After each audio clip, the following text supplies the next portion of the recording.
A continuación, Quito con Marjorie.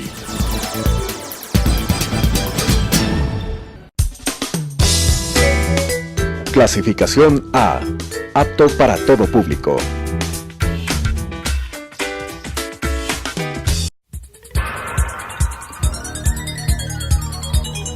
Las opiniones vertidas en este espacio por la producción y dirección del programa son de exclusiva responsabilidad de sus autores y de quienes intervienen en ellos.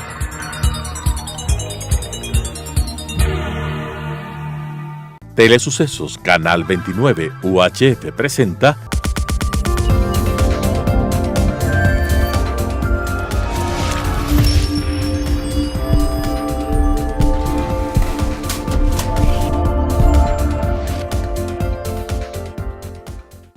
Queridas amigas y amigos, bienvenidos a este nuevo programa de Quito con Marjorie. El día de hoy nos acompaña María Sol Corral. María Sol fue concejala del Distrito Metropolitano de Quito, fue vicealcaldesa. También en su trayectoria encontramos otras facetas. Fue Miss Ecuador en 1984, asesora de imagen y política. En este campo se ha desempeñado como cónsul del Ecuador en México durante el gobierno de Rafael Correa. Hoy, María Sol es una de las candidatas que aspira a la alcaldía de Quito. A ella la auspicia el Partido Ecuatorianos Unidos en alianza con otros partidos. Sobre mayores detalles de su vida personal, de su experiencia, de su trayectoria, de los años que estuvo en el Cabildo Metropolitano y sobre su propuesta para administrar la ciudad, nos va a hablar en los próximos minutos. Bienvenidos y los invito a quedarse en nuestra sintonía. María Sol, muchísimas gracias por acompañarme en este día. Gracias, Marjorie. María Sol, queremos saber sobre el desafío que en el cual te has metido ahora. Eso fue por no decirme en el lío que te has metido. También. Sí. Pero en realidad quisiéramos saber más de tu trayectoria, porque nosotros te conocemos, estuviste en pantalla también muchísimo tiempo. Y los últimos años estuviste en la misión diplomática en México. Pero, ¿qué más podemos decir de María Sol Corral? Yo digo, primero que saludo con mucho cariño a toda tu audiencia. Muchísimas Felicito gracias. La iniciativa de tener un programa. Necesitamos más mujeres politólogas, comunicadoras que sepan comunicar rápido, fácil, bien y eficientemente. Me parece Muchas una gracias. iniciativa. Así que felicitaciones a tu programa, que siempre te vaya muy bien. Gracias por un espacio. Me encanta estar en entrevistas también con mujeres. Tenemos un sentido diferente de lo que nos sucede, de la lucha, el camino de ser profesional, el camino de ser política. No es fácil, no es sencillo, requiere de mucha, destreza y de mucha habilidad y de mucha persistencia y aguantar también muchos dolores y sinsabores.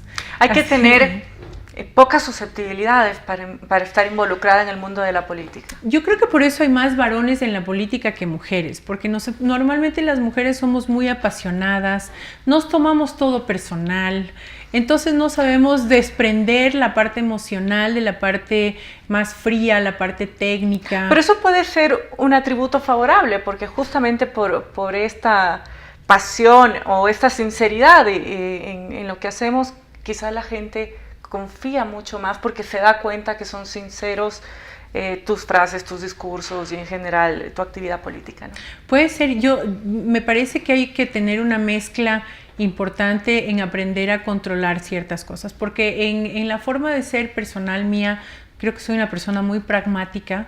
Me gusta, soy muy ordenada, soy muy cuadrada en poner las cosas, me gusta mucho la organización, la administración del tiempo, y eso me ha permitido poder llevar al día de hoy mi vida de una manera que si la podría yo calificar, mi papá decía que no era exitoso el que más dinero tenía, era exitoso el que más amigos y recuerdos lindos tenía. Entonces me parece que desde en toda mi actividad, que empezó hace 34 años más o menos, creo que tú ni nacías todavía. Justo nací en ese cuando año. Tú estabas naciendo, Yo estaba en el concurso ya de Miss Ecuador con mi madre al lado, con doña Tami, y era la ilusión de mi madre, era esa, era una cosa así que yo decía, mamá, pero ¿por qué no te metes tú a ser Miss en vez de yo? Porque me sentía muy cohibida de salir en traje de baño, de que me tomen fotos, de estar siempre ahí con la atención de las personas, me hacía sentir muy, muy incómoda. Poco a poco uno va desarrollando, ¿no? Va aprendiendo. Esta piel de lagarto que sin duda te sirve hasta el día de hoy. Empieza a desarrollar esta habilidad. Mi padre, el Tancredo Corral, fue un motivador, él tenía sus cursos de relaciones humanas de Del Carnegie. Lo conocí a mi papá. Tancredo Corral. Ay, qué maravilla, gracias, qué lindo. Bueno, imagínate, mi padre nos enseñó desde que tenemos unos 8 o 9 años, nos hacía pasar delante de todos sus alumnos cuando daba sus cursos y nos hacía decir las cosas, que saludar a todo el mundo, darles la bienvenida.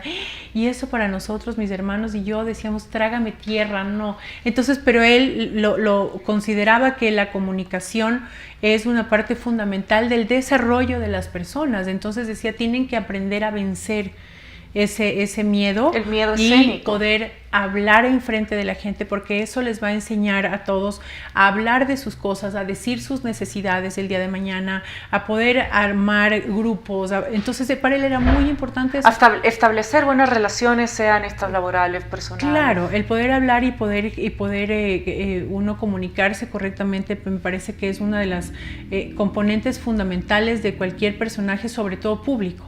Entonces hace 34 años que pude tener ese privilegio, digo yo, de haber sido una representante de la belleza de mi país. Me parece el regalo más grande que pudo haberme dado mi mamá por haberme llevado, ¿no? O sea, por haber insistido. A partir de ahí cambió radicalmente mi vida y empecé una trayectoria en la imagen pública diferente. Entonces empecé a hacer telenovelas, trabajé en Ecoavisa, trabajé en RTS Televisión, trabajé en TC Televisión. Siempre estuve en los medios de comunicación hasta que me casé y me dediqué a producir bebés.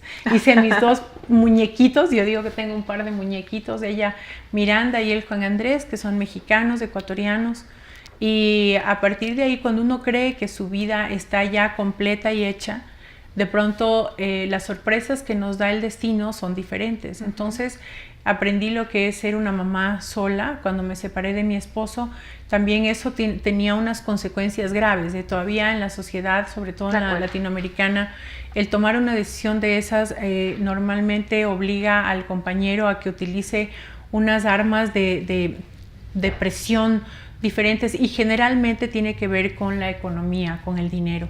Entonces, con la honra, ¿no? Muchas veces también tratan de golpearte. Claro, pero si te quitan el dinero, ¿cómo moral. vives? ¿De qué vives? ¿Qué haces? Por supuesto. No, o sea, entonces es una especie de sumisión. Por eso digo que la independencia de la mujer está en la autonomía económica. Eso es muy, muy importante. No importa cuán linda, cuán preciosa es la familia, uno siempre tiene que buscar un espacio de uno, en donde uno es individual, en donde uno se hace a uno mismo, donde no dejas de aprender cosas, no dejas de emprender, no dejas de dar un tiempo para hacer tu trabajo y seguirte desarrollando. Entonces, me parece que eso es fundamental. Y bueno, a partir de ahí, ya como madre jefa de hogar, me tuve que poner a estudiar nuevamente. ¿Qué estudiaste, María Sol? Estudié imagen pública. Yo dejé la universidad, mal hecho, muy mal hecho, no le hacía caso a mi mamá. Dejé mi universidad cuando entré al concurso de Miss Ecuador. Y fíjate tú cómo ha sido la vida, que cuando me fui a México de cónsul general, me metí a la universidad otra vez y egresé de mi carrera de administración pública hace 3 meses, 4 años en donde en la noche lloraba, decía, no, es que no, por Dios, ¿qué estoy haciendo? Decía, ¿qué estoy haciendo a esta edad estudiando en la universidad con todos estos chiquitos aquí alrededor mío? Y hice una conscripción de disciplina bien seria, porque había momentos que decía, ya no quiero estudiar, o sea, no, ¿qué hago aquí? No, como que a la final el tiempo mucho. Pasó y Sí. terminaste de estudiar. Y terminé de estudiar, bueno, estudié la primera vez, hice mi carrera de consultora en imagen pública, empecé a trabajar en la presidencial del 2006 con uno de los candidatos a la presidencia, luego empezaron las presidenciales en mi país y era la oportunidad de poderme regresar a mi casa. O O sea, ya no tenía ya mi familia de hogar, entonces quería volver a donde estaban mis padres, mis amigas, mis amigos. Entonces volví a Ecuador a acompañar la campaña del candidato entonces Rafael Correa. Hice los 120 días de campaña con todo el equipo del presidente y luego trabajé 1 año y medio con Lenín Moreno, o sea, el actual presidente. Entonces ya tengo 2 presidentes a mi haber, lo cual me da un orgullo y yo digo que mi hoja de vida se ve como con estrellas, ¿no? Porque son personajes relevantes, positivo y negativo para los gustos de todo, pero son personajes que han marcado la historia de nuestro país y yo he tenido la honrosa tarea de poder colaborar y de estar en el proceso. Después estuviste en el Consejo del Distrito Metropolitano de Quito. De tu experiencia en este proceso, ¿qué fue lo más difícil? Al principio yo creo que cuando fui candidata me tocó pasar por primarias, primero que nada. A diferencia de otros candidatos que se lanzan, a mí me tocó entrar a primarias en Alianza País y luego de haber pasado las primarias, en esa oportunidad llegué en primer lugar, éramos alrededor de 36 candidatos en Alianza País, yo llegué en primer lugar, luego entramos a las elecciones generales. También tuve la mayor votación de cualquier mujer concejal del Ecuador, éramos 1.100 concejales candidatos y me ganó Polo Vaquerizo, que siempre que lo veo le digo, Polito, usted me ganó, fue el eterno perdedor. El eterno perdedor me ganó y entonces, pero tuve una votación obviamente por el tema de Alianza País, pero también una votación uninominal. El problema fue cuando tú ganas por tener la mayor votación la primera vicepresidencia de la alcaldía y a mí no me la quisieron dar. Entonces eso ¿A qué se debió esto? Porque el alcalde decidió que era mejor su amigo de gran confianza y que a mí yo acababa de llegar y que no tenía la experiencia. Entonces decía, bueno, pero yo puedo aprendo rápido, soy buena aprendiendo rápido. Entonces, y esa fue la primera confrontación. Decía, pero si es por género, me toca a mí. Aparte tengo una votación que me avala para poder... Y me quitaron esa primera vicepresidencia, no me la quisieron dar. Y no fui a la comisión en Alianza País para poner mi caso, pero ahí sí que no hubo manera. El poder todavía lo sostienen mucho los varones, los grupos, estas argollas que se hacen, entonces me quitaron. Entonces eso para mí fue una de las cosas más difíciles, el poder como política ya aprender toda estas marañas que se hacen alrededor todas de la las argucias que existen alrededor del poder, sí, y distintas formas de demostración del poder, como el género es una de ellas. Justamente esta característica de nuestra política nacional y de nuestro país ha cambiado, hemos dado pasos importantes, pero no ha cambiado del todo. Involucrarte ahora en una candidatura a la alcaldía de Quito, eres de las pocas mujeres que han anunciado la candidatura a la alcaldía de Quito. ¿Cómo tomas este desafío? El más grande de mi vida después de haber sido madre.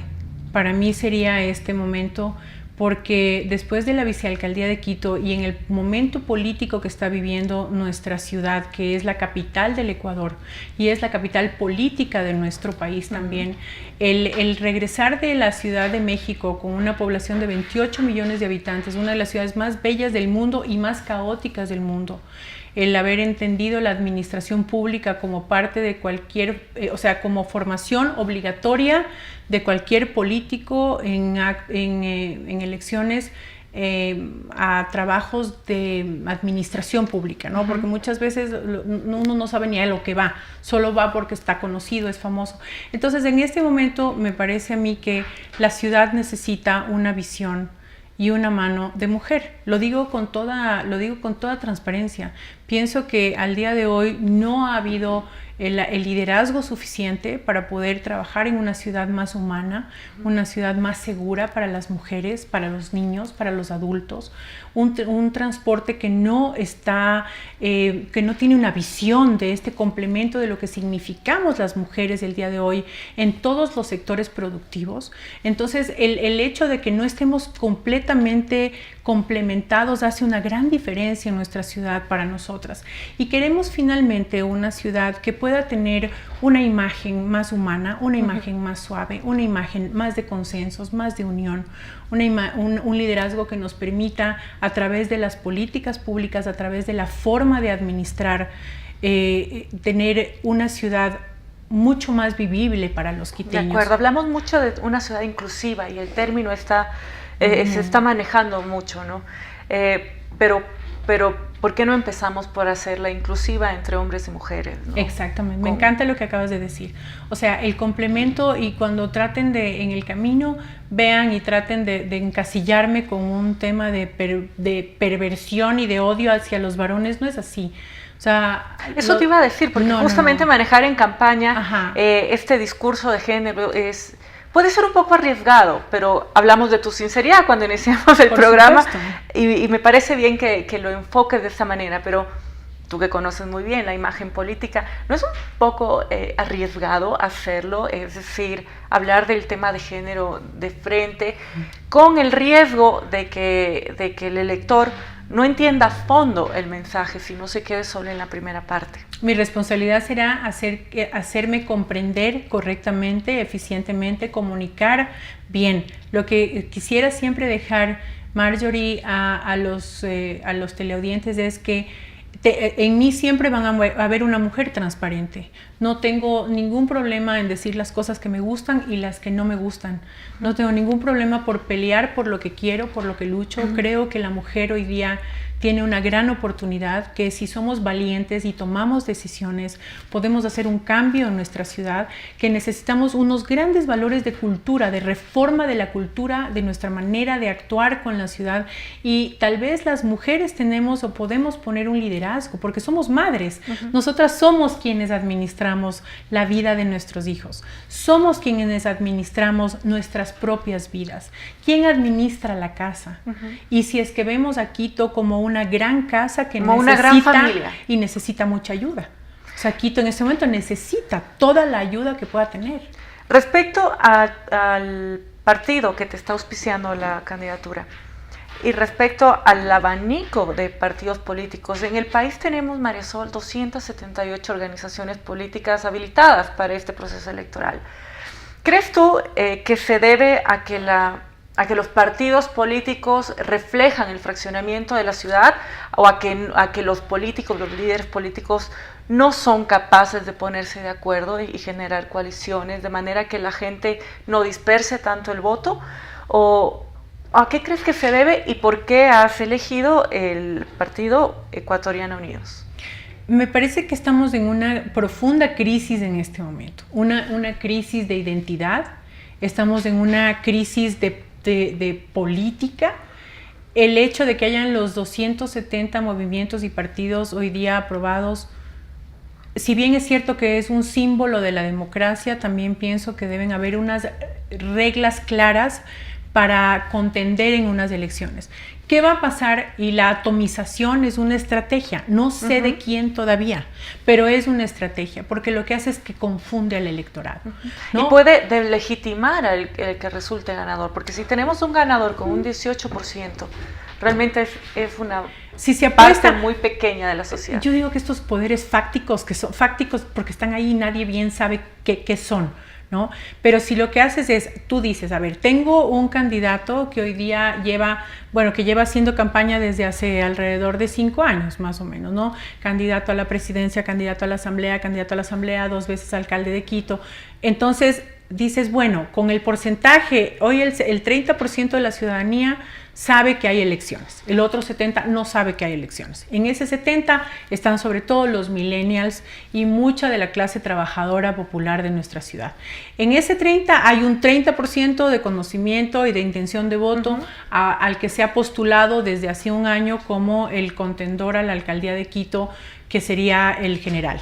Entonces, hoy día más bien mi pregunta es, si es que somos 15 candidatos, entre ellos serán 13 varones y yo, ok, Ahí te entiendo cuando me dices en esto que te has metido, pero luego digo, ¿en qué momento ustedes, que son los responsables de comunicar a través de sus programas, de sus medios de comunicación, qué es cada candidato y cuáles son sus propuestas, solo ahí te vas a llevar 15 días? O sea, 15 programas, uno para cada uno. ¿En qué momento alcanza la gente a entender a sus candidatos y sus propuestas? Cero, o sea, va a ser tan mínimo que solamente aquellos que somos conocidos. Es físicamente imposible pedir a la ciudadanía que estudie el perfil de todos los candidatos cuando tenemos más de 278 organizaciones.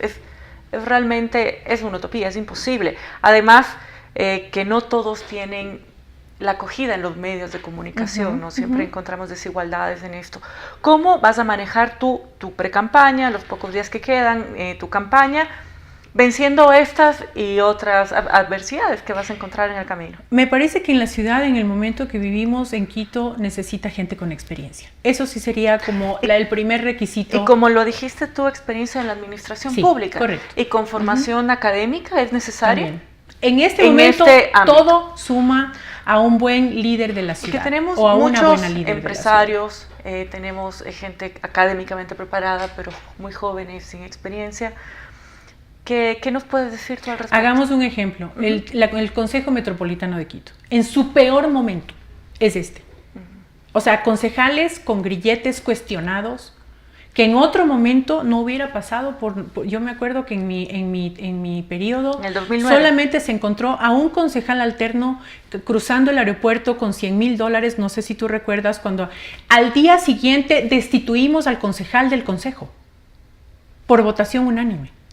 Hoy vemos un consejo en una verdadera autonomía e independencia partidaria que da pena de ver, porque no se logran poner de acuerdo en los principales y básicos ordenanzas y cumplimiento de ordenanzas para nuestra ciudad.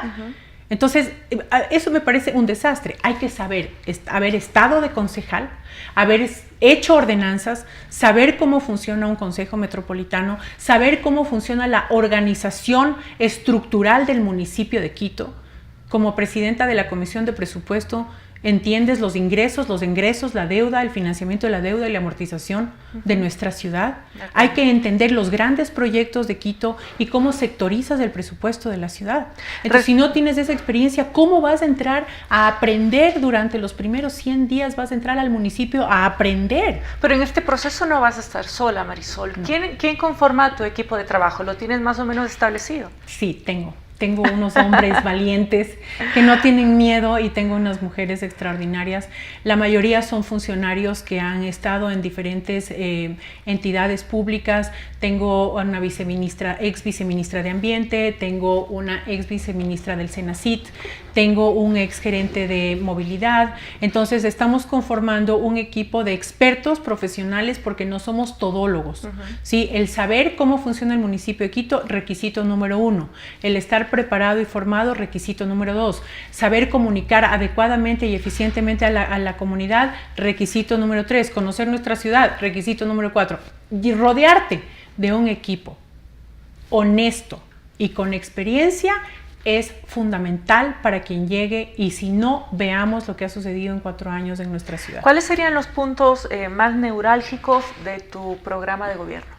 La parte de movilidad sin duda es una que es el eje de nuestra problemática en la ciudad, el transporte, ¿no? Tenemos que saber cómo vamos a administrar el presupuesto de la ciudad en un solo proyecto. Más del 50% está destinado al metro. Exacto, por eso estamos como estamos. O sea, si tú metes todo tu dinero de tu sueldo en una sola cosa, o en tu coche, en tu casa, entonces la casa no tiene cómo vivir. Esto es lo que está sucediendo ahora. La mayoría del presupuesto está destinado al proyecto del Metro de Quito. No hay plata para nada más, ni para poner un bache, no para tapar un hueco en nuestra ciudad. Luego, las consecuencias de la basura, que en ese ámbito era vicepresidenta de la Comisión de Ambiente, hice la ordenanza de residuos sólidos. Nuestra misión era aprender a hacer separación de la basura. Eso está en la ordenanza, que debemos de hacerlo obligatoriamente ya en nuestra ciudad. Quito debe ser verde por naturaleza. En 3 millones de personas juntos podemos hacerlo, pero no se han aplicado. O sea, una ordenanza que no se aplica no sirve de nada. Es una ¿Qué hacemos? Generamos una nueva... la industrialización de la basura, la separación de la basura, hay que revisar la contenerización. Es un verdadero peligro hoy en día. Ya ni siquiera es para decir que está terrible. Es huele un peligro. Feo, o que se ve feo. Ya no es solo de que se ve horrible, que los perros, la gente, no funcionan los camiones de carga lateral automáticos. O sea, es un desastre el proyecto. Un desastre, están contenedores arriba en la Magdalena, hay uno que se giró y se volteó y se incrustó en el parque de los niños. ¿Y qué nos pasó, María Sol? ¿Es un problema únicamente de eficiencia o qué nos pasó a todos los quiteños? ¿En algún momento dejamos de observar, dejamos de exigir, elegimos mal, nos equivocamos o nos engañaron? ¿Qué pasó? Creo que nos desunimos mucho, o sea, entre las cosas maravillosas y las cosas terribles de toda la década anterior ha sido una gran desunión. Entonces, el hecho de tratar de ir unos en contra de otros nos ha ocasionado no solamente un fraccionamiento como sociedad, nos ha ocasionado un fraccionamiento como críticos de nuestra ciudad y de nuestro voto. O sea, nuestro voto es la cosa más importante que nosotros tenemos como ciudadanos. En México el voto no es obligatorio. Allá el voto es acarreado y pagado. El que tiene más plata, ese es el que gana porque acarrea a la gente a votar. Nosotros tenemos el derecho absoluto de decidir quiénes son nuestros líderes en la ciudad. En las elecciones anteriores decidimos en contra de, más que a favor de, y la consecuencia es, tú no puedes tener en un municipio a todos tus panas. Tú tienes que ser una persona responsable. Rodearte de gente capaz, eficiente. Por supuesto, o sea, no puedes tener contratado a toda tu familia, no puedes distribuir los presupuestos sin tener que responderle a la ciudadanía como te da la gana. Lamentablemente, no se puede hacer. Lamentablemente esta característica no la hemos visto solo en lo local, sino también en lo nacional. En los últimos días se ha evidenciado esto, ¿no? María Sol, ya estamos a pocos meses de la rendición de cuentas, que es el voto, ¿no? Esperamos que la ciudadanía tome una buena decisión, consciente, que estudie los perfiles, si no de todo, al menos de quienes son más afines quizá por un tema partidario o por conocimiento. Pero hoy son las fiestas de Quito, María Sol. Entonces, María Sol, quisiera que nos des un último mensaje porque ya nos están diciendo que tenemos que cortar. Siempre se me acaba el tiempo aquí, no sé por qué disfruto tanto estas conversaciones. El mensaje para todos es preparémonos. Las fiestas de Quito hoy día tienen mucho menor presupuesto. Antes tenían alrededor de $4 millones de presupuesto y tienen $800,000. Eso significa que en calidad y cantidad tenemos que reducirnos. Pero no importa, ¿qué debemos hacer los quiteños? Desearles a todos que disfruten mucho, que festejen, que bailen mucho, que conozcan, ¿no? Que vayamos a nuestro centro de Quito, vayamos a hacer un poco de festejo de la quiteñidad, que nos preparemos para la Navidad, para las fiestas que vienen en familia, y entonces en enero tendremos que prepararnos para empezar a decidir y a elegir quién será la próxima o el próximo líder de la ciudad. Muchísimas gracias, Marisol. Cerca de 20 candidaturas para la alcaldía de Quito merecen reflexionar si la ciudad y el país atraviesan por un proceso de inclusión social y apertura democrática que ha motivado la participación de más de 270 organizaciones políticas, que son las que están habilitadas por el Consejo Nacional en la próxima campaña electoral. O si el fraccionamiento y la dispersión política que vemos nos advierten sobre una seria debilidad en el sistema de representación política. Sin duda, este escenario obliga a los electores y particularmente a los quiteños a responsabilizarse por conocer profundamente a los candidatos, conocer sus propuestas de trabajo, a indagar en la historia de los partidos políticos y movimientos que los auspician. También a valorar con serenidad las cualidades y atributos de quienes aspiran a conducir el destino de la capital de todos los ecuatorianos. Y a mirar con mucha objetividad sus perfiles profesionales, su experiencia y sus competencias, pues ya las elecciones aprendidas en democracia nos dejan las lecciones que no debemos soslayar. Muchísimas gracias por acompañarme el día de hoy. Muchísimas gracias, María Sol, por acompañarnos en este día. Te deseamos muchísima suerte en este periodo y espero tener nuevamente tu compañía en este programa. Gracias a todos por acompañarnos. Nos vemos la próxima semana. Las opiniones vertidas en este espacio por la producción y dirección del programa son de exclusiva responsabilidad de sus autores y de quienes intervienen en ellos.